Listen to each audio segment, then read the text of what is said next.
What is up, everybody? My name is Jeremy and welcome to the channel. And this is going to be my trailer breakdown for episode 3 of House of the Dragon, Second of His Name. Now, the trailer starts off with a voiceover from Otto Hightower saying that the road ahead is uncertain, but the end is clear. Aegon will be king, which is obviously foreshadowing the birth of Aegon II coming up, Aegon the Elder, who is going to be the main claimant of the throne against Rhaenyra, which is just further setting up that war for succession that the series is heading towards.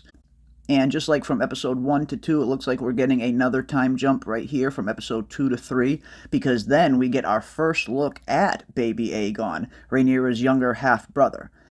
And one thing I'm really wondering is how they're going to play the relationship between Aegon and Rhaenyra.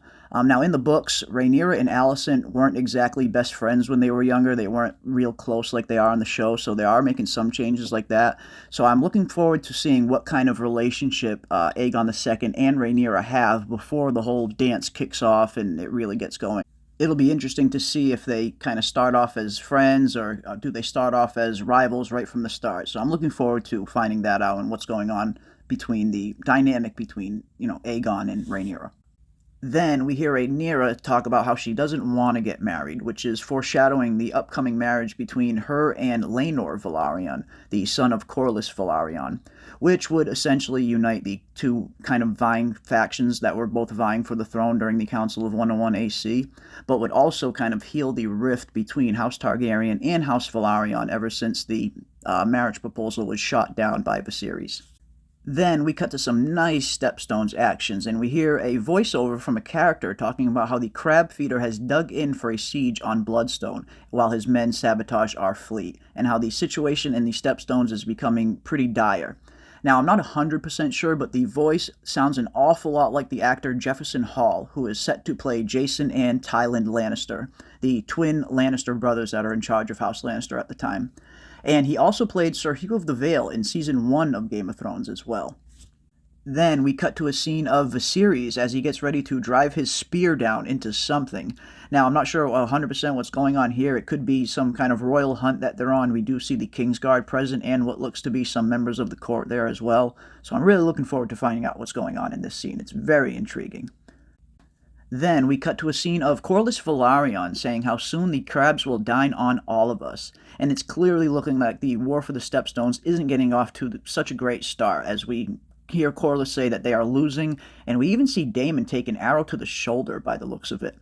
Then all of a sudden we see that the dragons show up, and of course the dragons are the ultimate equalizer in any battle. It definitely seems like they start to turn the tide once the dragons show up. And I gotta say, I'm really looking forward to the whole Stepstone storyline, and looking forward to learning some more about the crab feeder, as we don't get a whole lot of backstory from him in the books.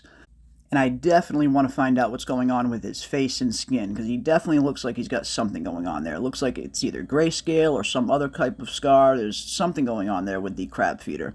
And his mask definitely reminded me a lot of the Sons of the Harpy masks that we saw in Game of Thrones. Not exactly the same, but it just kind of reminded me of a similar style. So I'm really looking forward to learning more about the crab feeder and some of his backstory and what his motivations are and things like that, because we don't get a whole lot of info on him in Fire and Blood. I tend to think it's grayscale personally. Like, when I saw that close-up at the end of episode 2, it really reminded me of Ser Jorah's grayscale when he was at the Citadel getting treated by Sam. I imagine maybe the crab feeder has grayscale, and maybe the only way he can kind of keep it from taking him over is if he has to kind of shave it off every once in a while, kind of like they had to do for Jorah and shave off his grayscale. But it's just a tinfoil hat theory of mine type thing. Like, imagine if the crab feeder had this grayscale, and every once in a while he just has to peel it off of him to keep him from kind of going mad, because we know grayscale doesn't only just affect the skin, but it affects the mind eventually as well. So I just imagine what a tortured, kind of gnarly existence that would be if you kind of had grayscale and you kind of just have to periodically, every once in a while, just peel it off of you to keep it from kind of overtaking your body and your mind. Just be kind of gnarly. But either way, I'm really looking forward to finding out some more about the crab feeder, and I'm really looking forward to the Stepstone storyline. That definitely looks like it's going to be taking place this week, or it's definitely going to at least start this week.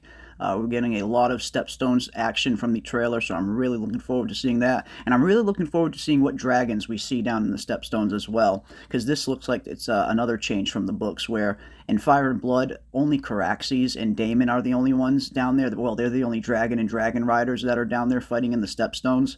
But on the show, they definitely seem to do a little bit of a departure from that. Definitely looks like Sea Smoke is down there. Maybe we'll get some Melee's action. Who knows? I'm really looking forward to finding out, though. Looks fun. And that is going to do it for us today. My trailer breakdown for Episode 3, Second of His Name, which is airing this Sunday at 9 p.m. Eastern. And I gotta say, I'm really impressed with the way the show is heading so far. It definitely seems to be firing on all cylinders.